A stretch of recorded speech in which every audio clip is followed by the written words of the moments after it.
Every excuse you've ever made was probably at least half true. That's what makes them dangerous. Think about the last time you didn't follow through on something.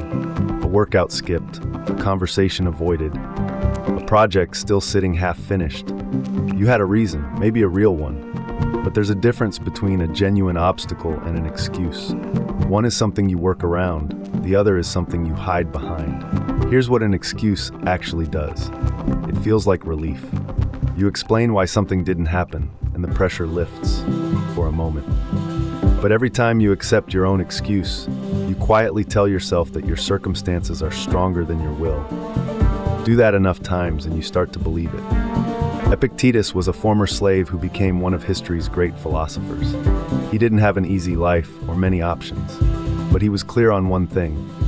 What happens to you and what you do about it are two separate things. The excuse collapses that gap. It says they're the same thing. They're not. This isn't about being hard on yourself. It's about being honest. There's a version of "I couldn't do it" that's completely true. And there's a version that means "I didn't want to deal with it badly enough." Getting clear on which is which, that's where real self-knowledge begins.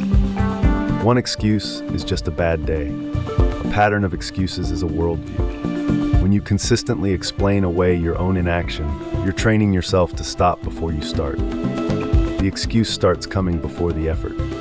That's when it becomes a practical problem, not a moral one. You've built a habit of retreat. Marcus Aurelius, Emperor of Rome, still had to remind himself in his private journal not to hide behind the story of why things were hard. He kept bringing himself back to the present moment and what it asked of him.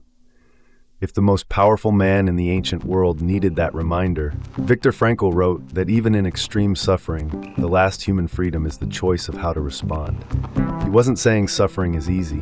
He was saying that owning your response, even a small part of it, is what keeps your dignity intact. So here's the practice.